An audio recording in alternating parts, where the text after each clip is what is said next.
કેમ છો વિદ્યાર્થી મિત્રો? ફરીથી સ્વાગત છે.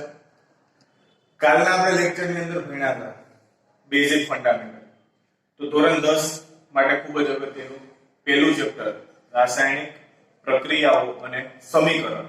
રાસાયણિક પ્રક્રિયા અને સમીકરણ ચેપ્ટર શરૂઆત કરવા પહેલા આપણે એક બેઝિક થિયરી લઈ છે. આ આપણે સમજી લઈએ તો બહુ જ ઈઝી તમારું આખું ચેપ્ટર થઈ જાય. કેમ કે આની અંદર અલગ અલગ પ્રક્રિયા થયેલા જે તત્વો છે એના નામ આવે છે.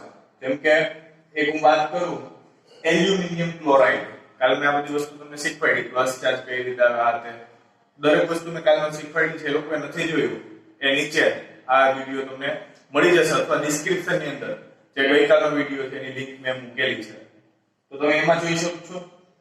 એલ્યુમિનિયમ ક્લોરાઇડ બરાબર, આ વસ્તુ અહીંયા બને. એલ્યુમિનિયમ આયા છે, ક્લોરાઇડ આયા છે. એલ્યુમિનિયમ ક્લોરાઇડ તો તમને એમ થાય કે સાહેબ તો ઈઝી છે, આવડી જાય. પણ ક્યારેક ક્યારેક એવું તત્વનું નામ થાય કે બે સંયોજનો ભેગા થઈને કેવી વસ્તુ બનાવે, ત્યારે તમને આ વસ્તુ યાદ રાખવામાં બહુ કઠિનતા થાય. ત્યારે તમે આ જે છે એને તમે અણુસૂત્રને ગોખી નાખો. અણુસૂત્ર ગોખવાના નથી, ગોખણ પટ્ટી કરવાની નથી. જો આ વિડિયો વ્યવસ્થિત તમે ભણી લો તો બહુ જ ઈઝી છે યાદ રાખવા માટે. ચાલો દોસ્તો, ફરીથી અહીંયા આપણે નામકરણ આપી દઈએ. ઈઝી છે. આપણે કાલે તમને શીખવાડ્યું હતું Na+ sodium, potassium, magnesium, aluminium, calcium, zinc, lead. ત્યારબાદ ક્લોરીન છે તો ક્લોરીન નો લખી શકો. કાલે મેં કીધું હતું આઈ પ્રત્યય લાગશે એટલે chloride, hydroxide, oxide, sulphide, carbonate, SO4. કાલે મેં કીધું હતું એકલું S હોય તો ડો જેવું લાગે. સલ્ફાઇડ, પછી 3 હોય તો ફાઇટિંગ થાય સલ્ફાઇડ, અને 4 હોય તો સલ્ફેટ અને ફોસ્ફેટ. આના સિવાય તમે પ્રેક્ટિસ કરવા માટે અણુસૂત્ર કઈ રીતે બનાવવાની પ્રેક્ટિસ માટે તમે આની નીચે પણ અલગ અલગ તત્વો લખી શકો છો. મેં આ રીતે મારી રીતે નક્કી કરેલા તત્વો મેં મૂક્યા છે. આના સિવાયના પણ તમે અલગ અલગ તત્વો મૂકી અને આની પ્રેક્ટિસ કરી શકો છો. ચાલો દોસ્તો, જો અહીંયા સોડિયમ છે એ ઋણ આયન સાથે જોડાય. જો અહીંયા +Ve લખેલું છે પોઝિટિવ, -V લખેલું એટલે નેગેટિવ. જો સોડિયમ છે તો સોડિયમ ક્લોરાઇડ સાથે જોડાય એટલે સોડિયમ ક્લોરાઇડ, સોડિયમ OH સાથે જોડાય એટલે sodium hydroxide, sodium oxide, sodium sulphide, sodium carbonate, sodium sulphate અને સોડિયમ ફોસ્ફેટ. બહુ સિમ્પલ વસ્તુ થઈ. તો આ વસ્તુ ને આપણે અહીંયા મૂકીએ. પોઝિટિવ આયન તરીકે હું એક જ વસ્તુ લઉં. કયું? સોડિયમ. ચાલો એક વખત ટ્રાય કરીએ. સોડિયમ,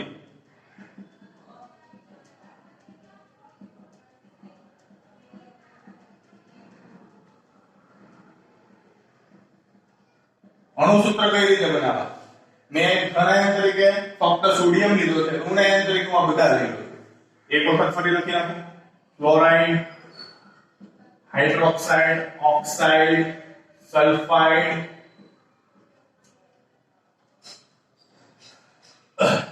કાર્બોનેટ, સલ્ફેટ અને ફોસ્ફેટ. બહુ ઈઝી છે દોસ્તો. ખાલી અહીં ધ્યાન આપજો. સોડિયમ નો સંયોજકતા કેટલી છે?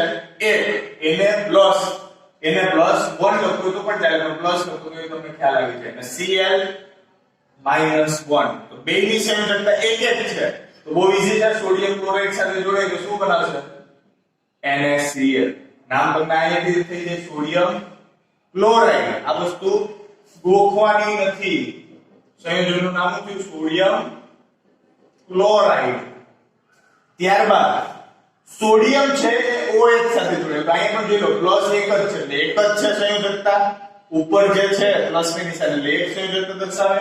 માઈનસ પણ એક જ છે એટલે પ્લસ માઈનસ બેની સંયોજકતા કેટલી છે? 1 છે. તો અહીંયા શું થઈ જશે? NaOH. નામ જો દોસ્તો, મારી પહેલા પણ તમને આવડી જવું જોઈએ.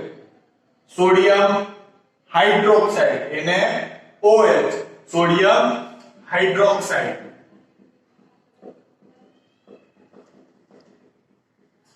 ઘણા દોસ્તોને આવડતું હશે, ઘણા શીખી ગયા હશે. ચાલો હવે સાહેબ ફટાફટ અમે કરવા માંડીએ. તો પોઝ કરીને લખો, ટ્રાય કરો, પોઝ કરીને લખી નાખો, તમારી રીતે સોલ્વ કરો, પછી પાછું રિવાઇન્ડ કરીને આગળ જોવો, બરાબર, ફોરવર્ડ કરીને અને આગળ જોવો અને પછી ટેલી કરો તમારું સાચું છે કે નહીં, બરાબર. એને આગળ વધીએ. Na+1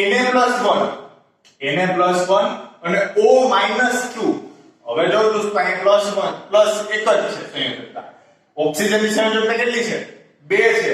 તો તમને હવે એમ થાય કે સાહેબ અહીંયા પણ આપણે 2 કરી નાખીએ તો કાં અહીંયાથી કાઢી નાખીએ તો 2 એક એક થઈ જાય ને.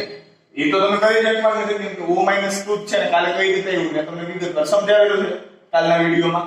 તો O-2 તો O-2 જ રહેવાનું છે. તો Na+ તો તમને એમ થાય કે સાહેબ આ તો પ્લસ માઈનસ થઈ ગયું, ના તમને ભૂલી લાઈનમાં કે ખબર નથી પડતી. આની એક શોર્ટકટ ટ્રીક છે, બહુ સિમ્પલ ટ્રીક છે. જે ધનાયન છે, ધનાયન ની સંયોજકતા ઋણાયન સાથે જોડી દેવાની છે. ધનાયન એની આ સંયોજકતા, ધનાયનની સંયોજકતા કેટલી છે?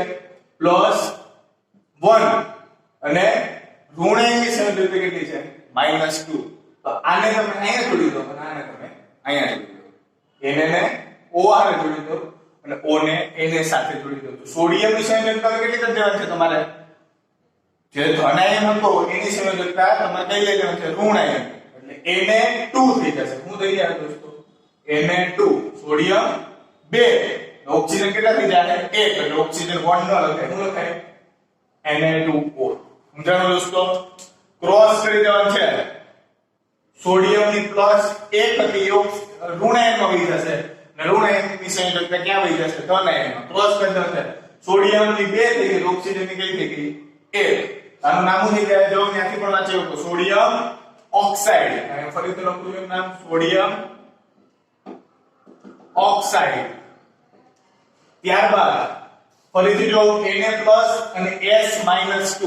Na+, S-2. તો અહીં પણ ફરી પાછી કેટલી સંયોજકતા છે? ઋણની 2. ધનાયનની સંયોજકતા કેટલી છે? 1. તો પાછું આપણે અહીંયા શું કરી દેવાનું છે? ક્રોસ કરી દેવાનું છે. તો Na કેટલા થઈ જશે? Na2S. Sodium sulphide.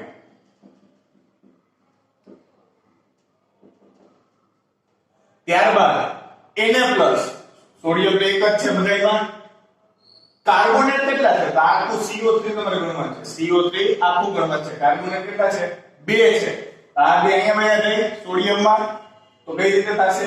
Na2CO3. Sodium carbonate. નામ શું થશે દોસ્તો? Sodium carbonate. હવે તમે હું કહું દોસ્તો, આ તો તમે આપણે આગળ વધતા હોય ત્યારે તમને આવું નામ આવે સોડિયમ કાર્બોનેટ, તમને એમ થાય આ શું આવે? ઈઝી છે. સોડિયમ કાર્બોનેટ આવે એટલે સોડિયમ પેલા મૂકી દો. Na+. કાર્બોનેટ આવે મેં કાલે શીખવાડ્યું છે, ઈઝી છે. કાર્બોનેટ આવે એટલે CO3 ઉપર -2. બે ને ઇક્વલ કરી નાખો, બે ને પરસ્પર ચેન્જ કરી નાખો એટલે તમને મળી જાય Na2CO3. એક તમારું પેલા ચેપ્ટર ની અંદર નામ છે sodium hydrogen carbonate. Sodium hydrogen carbonate એનું સિમ્પલ માહિતી અહીંયા જો લખું છું. Sodium hydrogen carbonate. તો સોડિયમ તો પ્લસ જ છે, carbonate CO3 -2. Sodium hydrogen carbonate. હવે એક H વધારામાં આવ્યો દોસ્તો. ઈ H કોને આવે છે? તો અહીંયા છે H+. સોડિયમ કેવી રીતે છે? સોડિયમ હાઇડ્રોજન કાર્બોનેટ નું બોલું. સોડિયમ કાર્બોનેટ નું બોલતો. સોડિયમ કાર્બોનેટ બોલું તો આ ચાલશે. મેં હું બોલું સોડિયમ હાઇડ્રોજન કાર્બોનેટ. તો આ કાર્બોનેટ આને શું આવશે? હાઇડ્રોજન. હાઇડ્રોજન કયો ચાર્જ ધરાવે? પ્લસ. અને કાર્બોનેટ કયો ચાર્જ ધરાવે? માઈનસ. હાઇડ્રોજન પાસે કયો ચાર્જ છે? +1 છે ને દોસ્તો. ઉપર જો સોડિયમ નું સોડિયમ જ રાખો. Na+2 Na+. હાઇડ્રોજન +1 અને કાર્બોનેટ -2. પ્લસ માઈનસ શું થઈ જાય? માઈનસ. એટલે કયો ચાર્જ આવશે? -1. તો કઈ રીતે લખાય? Na+ અને HCO3-. આવું લખાય દોસ્તો. સમજે તમને? Sodium hydrogen carbonate. કાર્બોનેટ કોને સંયોજવાની છે? તો હાઇડ્રોજન સાથે. તો H+ છે એટલે એક જ ચાર્જ છે એટલે +1. કાર્બોનેટ નો ચાર્જ કેટલો છે? -2. એટલે નીચે -2 આવી ગયું. પ્લસ માઈનસ માઈનસ કાઢો એટલે -1 જવાબ આવે. તો Na નું તો Na જ રહેવાનું છે અને HCO3-. હવે હું લઈ ગયું HCO3-. અહીંયા પણ એક જ છે સંયોજકતા, અહીંયા પણ એક જ સંયોજકતા. ત્યારે હું કરી આપણે બેને ભેગું કરી દઈએ તો હું થઈ ગયું NaHCO3. NaHCO3 CO3 એનું નામ છે સોડિયમ હાઇડ્રોજન કાર્બોનેટ અથવા સોડિયમ બાયકાર્બોનેટ બરાબર દોસ્તો આ ખાસ યાદ રાખવાનું છે પહેલા ચેપ્ટર ની અંદર વારંવાર આ નામ આવવાનું છે સોડિયમ હાઇડ્રોજન કાર્બોનેટ ત્યારબાદ ફરી આગળ વધીએ બહુ સિમ્પલ વસ્તુ છે જો દોસ્તો પાછું સોડિયમ ની સંયોજકતા એક જ છે અને SO4 કેટલા છે -2 તો શું થઈ જશે -2 છે એટલે બે સંયોજકતા ક્યાં વહી જશે ધન આયનમાં Na2SO4 શું થશે દોસ્તો નામ સોડિયમ સલ્ફેટ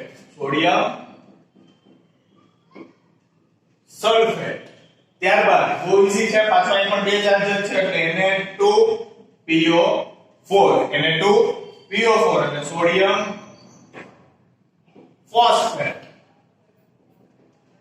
બહુ ઈઝી વસ્તુ છે દોસ્તો અહીં એટલી સિમ્પલ વસ્તુ તમને સોડિયમ ને કહી દીધું હવે જો દોસ્તો ફરીથી K+ છે તો K+ છે તો એ પણ એવું છે potassium chloride potassium hydroxide potassium oxide potassium sulphide આ રીતે હું K નું તમને હોમવર્ક માં આપું છું બરાબર હવે મેં તમને એક ચાર્જ વાળું મને શીખવાડી દીધું છે હવે બે ચાર્જ વાળું હું ટ્રાય હવે આગળની સ્લાઇડમાં હું તમને શીખવાડીશ એની પહેલા K+ વાળું તમે ટ્રાય કરવાનું છે અત્યારે તમે પોઝ કરો અને K+ વાળી ટ્રાય કરો ત્યારબાદ હું Mg+2 વાળું તમને હું શીખવાડું છું નેક્સ્ટ સ્લાઇડમાં ચાલો દોસ્તો સોડિયમ ની વાત કરી પોટેશિયમ નું મેં તમને વર્ક આપેલું છે ત્યારબાદ મેગ્નેશિયમ Mg+2 સંયોજકતા કેટલી છે Mg ની 2 ક્લોરાઇડ સંયોજકતા કેટલી છે 1 તો હવે મેં તમને કીધું એ પ્રમાણે જો બે સેમ હોય અહીંયા પણ બે હોય ને અહીંયા પણ બે હોય તો કઈ કરવાનું જ નથી તો ડાયરેક્ટ સૂત્ર અણુ સૂત્ર બની જશે પરંતુ અહીંયા +2 છે અને અહીંયા -1 છે એટલે કે અહીંયા એક જ સંયોજકતા છે અને અહીંયા કેટલી સંયોજકતા છે દોસ્તો 2 તો હવે તમારે શું કરવાનું છે તો કે મેં તમને કીધું એ પ્રમાણે ક્રોસ થશે Mg ની કેટલી સંયોજકતા થાય તો કે એક જ કેમ કે ક્લોરાઇડ ની કેટલી હતી એક જ હતી એટલે Mg નું તો Mg જ રહેવાનું છે કેમ કે Mg ની એક જ સંયોજકતા ક્રોસ થયો એટલે એક જ હતી એટલે Mg નું Mg ક્લોરાઇડ કેટલા થઈ જશે દોસ્તો 2 MgCl2 નામ નીચે છે મેગ્નેશિયમ ક્લોરાઇડ શું નામ થશે દોસ્તો મેગ્નેશિયમ ક્લોરાઇડ ત્યારબાદ Mg+2 અને OH- તમને ખબર પડી કે ગણન આવડી ગયું છે મેગ્નેશિયમ ઓક્સાઇડ પણ આ ખાસ જોવાનું છે કે અહીંયા કેટલા છે મેં કાલ ખબર હોય તો ડોટેડ લાઈન વડે દર્શાવ્યું નીચે OH એટલે હાઇડ્રોક્સાઇડ એક ઓક્સિજન છે અને એક હાઇડ્રોજન છે બે એક છે બરાબર બંને થઈને એનો ચાર્જ કેટલો છે માઈનસ એટલે કે એક જ છે Mg+2 અહીં જો દોસ્તો Mg+2 પ્લસ OH- બરાબર તો અહીંયા તો એક જ ચાર્જ છે એટલે Mg કેટલા થઈ જશે એક જ થઈ તો Mg OH2 OH બેઝિક એટલે આપણે આમ નહીં લખીએ MgCl2 OH ને તમારે લખવું પડશે કાઉન્ટ્સ ની અંદર આ બંને કેટલા છે બે એટલે MgOH ટ્વાઇસ આ રીતે લખવું પડશે બરાબર આગળના હું જે તમને વર્કમાં આપવાનું છું હોમવર્કમાં આપવાનું છે એને ખાસ જોવાનું છે કે કેમ આવશે તમારે ગોખવાની કઈ જરૂર નથી બહુ ઈઝી છે મેં તમને કીધું એ મેગ્નેશિયમ હાઇડ્રોક્સાઇડ નું સૂત્ર લખો બહુ ઈઝી છે દોસ્તો મેગ્નેશિયમ ઓકે સાહેબ Mg માં +2 આવે હા હાઇડ્રોક્સાઇડ OH સાહેબ ઉપર માઈનસ જ આવે એટલે સીધું ફટાફટ બને સૂત્ર બને ને દોસ્તો હવે આવડી જાય ઓકે તો અહીંયા શું આવશે MgOH ટ્વાઇસ શું નામ થાય દોસ્તો મેગ્નેશિયમ ઓક્સાઇડ ઓકે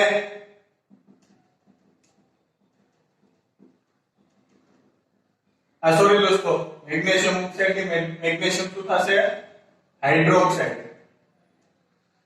કન્ફ્યુઝન થાય પ્લસ માઈનસ માં બરાબર જો છો MgOH ટ્વાઇસ એટલે શું થશે મેગ્નેશિયમ હાઇડ્રોક્સાઇડ ઓક્સાઇડ ક્યારે થાય દોસ્તો ફક્ત O હોય ત્યારે તો અહીં નીચે શું છે Mg+2 અને Mg ની સંયોજકતા કેટલી છે 2 ઓક્સિજન ની સંયોજકતા કેટલી છે 2 2 હોય તો આપણે કઈ વસ્તુ કરવાની જરૂર નથી ઈઝી લખી નાખીએ MgO મેગ્નેશિયમ ઓક્સાઇડ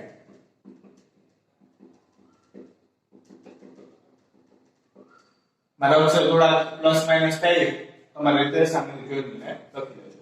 ત્યારબાદ +2 -2 પાછું બે સેમ જ છે એટલે MgS મેગ્નેશિયમ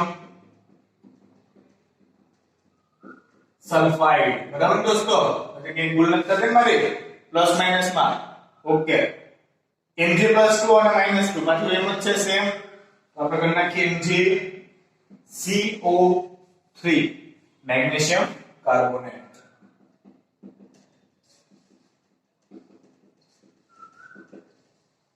ત્યારબાદ Mg+2 અને સલ્ફેટ એ પણ -2 છે. બેની સંયોજકતા સેમ છે અને મેં કીધું હતું કોઈ વસ્તુ કરવાની નથી, ડાયરેક્ટ લખીએ MgSO4 મેગ્નેશિયમ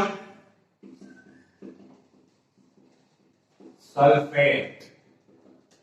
બરાબર, છેલ્લે પણ એ જ વસ્તુ છે +2 અને -2 MgPO4 એટલે શું થશે મેગ્નેશિયમ ફોસ્ફેટ.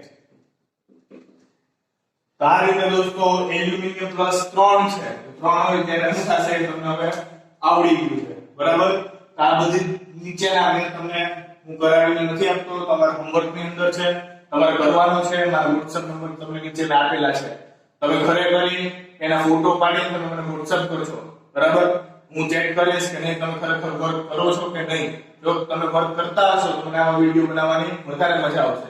હવે આવતીકાલે જ્યારે હું આવું અથવા બરાબર પેલું ચેપ્ટર રાસાયણિક પ્રક્રિયા અને સમીકરણ, બરાબર, એ ચેપ્ટર હવે આપણે ચાલુ કરશું. કારણ કે ગઈકાલનો વિડિયો અને આજનો વિડિયો બે વિડિયો જો તમે વ્યવસ્થિત સમજી ગયા હોય તો પેલું ચેપ્ટર ખૂબ જ સરળ બની જાય, અતિશય સરળ બની જશે.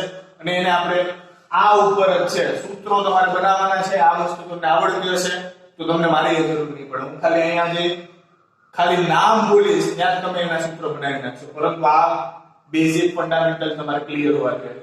ઘણા 10મા ધોરણની પરીક્ષા આપેલી છે એ વિદ્યાર્થીઓ જ્યારે 10મામાં હતા ત્યારે ઘણા વિદ્યાર્થીઓ આને ગોખી લેતા, ગોખણપટ્ટી કરી લેતા. સોડિયમ બાયકાર્બોનેટ ઓકે સાહેબ યાદ રાખવાનું મારતો NaHCO3 NaHCO3 આગમન કરે પાકું જ પેરા કરે. આપણે એમ પાકું નથી કરવાનું, મેં તમને બધી વસ્તુ અહીંયા સમજાવી છે. ગોખણપટ્ટી નથી કરવાની, લાંબા ગાળા સુધી યાદ રાખવાનું છે આપણે. બરાબર, એટલે જે લોકો 10માની પરીક્ષા આપી ચૂક્યા છે એ લોકોને જો આમાં કઈ ડાઉટ હોય તો એ લોકો પણ આ ખાસ વિડિયો જોઈ. બરાબર, કેમ કે અગિયાર સાયન્સ કરવા ઈચ્છતા દરેક લોકો માટે આ ખૂબ મહત્વનું છે. કેમ કે રસાયણ વિજ્ઞાનમાં જો આગળ વધવું હોય તો આ બેઝિક ફંડામેન્ટલ ક્લિયર હોવા ખૂબ જ જરૂરી છે. આવતીકાલે નવા વિડિયો સાથે ફરી આવીશ. ધન્યવાદ.